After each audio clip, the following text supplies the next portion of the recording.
वैदिक पंचांग दिनांक 4 जुलाई 2025, दिन शुक्रवार, विक्रम संवत 2082, गुजरात महाराष्ट्र अनुसार 2081, शक संवत 1947, अयन दक्षिणायन, ऋतु वर्षा ऋतु, मास आषाढ़ मास, पक्ष शुक्ल, तिथि नवमी शाम 4:31 तक तत्पश्चात दशमी, नक्षत्र चित्रा शाम 4:50 तक तत्पश्चात स्वाति, योग शिव शाम 7:36 तक तत्पश्चात सिद्ध, राहु का सुबह 11:03 से दोपहर 12:43 तक, सूर्योदय सुबह 6:02, सूर्यास्त शाम 7:23, दिशा शूल पश्चिम दिशा में, व्रत पर्व विवरण विशेष। नवमी को लौकी खाना गोमांस के समान त्याज्य है। ब्रह्मखंड वैदिक पंचांग। चतुर्मास व्रत की महिमा गतांग से आगे।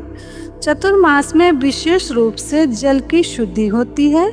उस समय तीर्थ और नदी आदि में स्नान करने का विशेष महत्व है।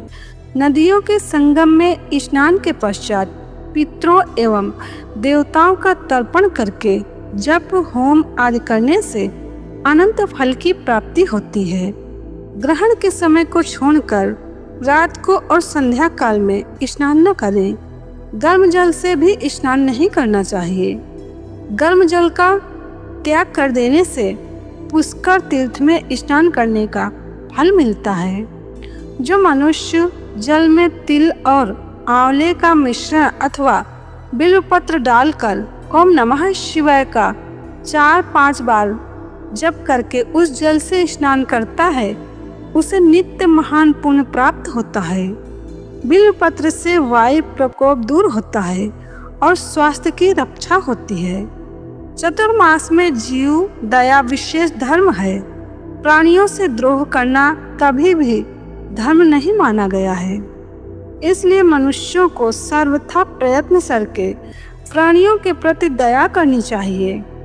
जिस धर्म में दया नहीं है वो दूषित माना गया है।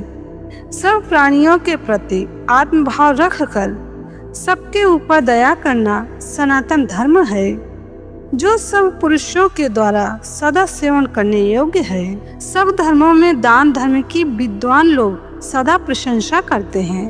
चतुर्मास में अन्न, जल, गौ का दान, प्रतिदिन वेद पाठ और हवन ये सब महान फल देने वाले हैं।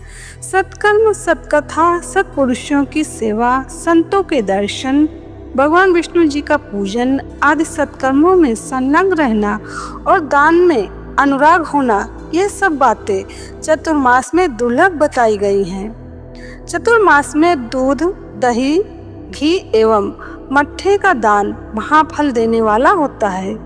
जो चतुर्मास में भगवान की प्रीति के लिए विद्या, गौ व भूमि का दान करता है, वह अपने पूर्वजों का उद्धार कर देता है। विशेषतः चतुर्मास में अग्नि में आहुति, भगवत भक्त एवं पवित्र ब्राह्मणों को दान और गौओं की भली भांति सेवा पूजा करनी चाहिए। पितृकर्म यानी कि श्राद्ध के दिनों में सिला हुआ वस्त्र नहीं पहनना चाहिए। जिसने असत्य भाषण, क्रोध तथा पर्व के अवसर पर मैथुन का त्याग कर दिया है, वह अश्वमेध यज्ञ का फल पाता है। असत्य भाषण के त्याग से मोक्ष का दरवाजा खुल जाता है। किसी पदार्थ को उपयोग में लाने से पहले उसमें से कुछ भाग सत्पात्र ब्राह्मण को दान करना चाहिए। जो धन सत्पात्र ब्राह्मण को दिया जाता है वह अक्षय होता है। इसी प्रकार जिसने कुछ उपयोगी वस्तुओं को चतुर्मास में त्यागने का नियम लिया हो, उसे भी वे वस्तुएं सत्पात्र ब्राह्मण को दान करनी चाहिए। ऐसा करने से वह त्याग सफल होता है। चतुर्मास में जो स्नान, दान, जप, होम, स्वाध्याय और देव पूजन किया जाता है, वो सब अक्षय हो जाता है। जो एक अथवा दोनों समय पुराण सुनता है, वो पापों से मुक्त होकर भगवान विष्णु जी के धाम को जाता है।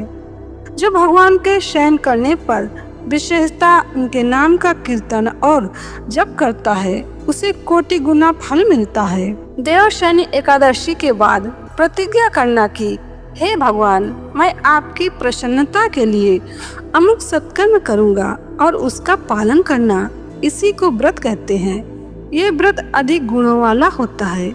अग्निहोत्र, भक्ति, धर्म विषयक श्रद्धा, उत्तम बुद्धि, सत्संग, सत्य भाषण, हृदय में दया, सरलता एवं कोमलता, मधुर वाणी, उत्तम चरित्र में अनुराग, वेद पाठ, चोरी का त्याग, अहिंसा, लज्जा, क्षमा, मन एवं इंद्रियों का संयम, लोभ, क्रोध और मोह का अभाव, वैदिक कर्मों का उत्तम ज्ञान तथा भगवान को अपने चित्त का समर्पण, इन नियमों को मनुष्य अंगीकार करे और व्रत का यत्न पूर्वक पालन करे। समाप्त। पद्म पुराण के उत्तरखंड, स्कंद पुराण के ब्राह्य खंड एवं नागर खंड उत्तरायण से संकलित। स्रोत ऋषि प्रसाद। वैदिक पंचांग संपादक अंजनी बहन नीलेश ठक्कर। वैदिक पंचांग प्रकाशित स्थल सूरत शहर गुजरात। वैदिक पंचांग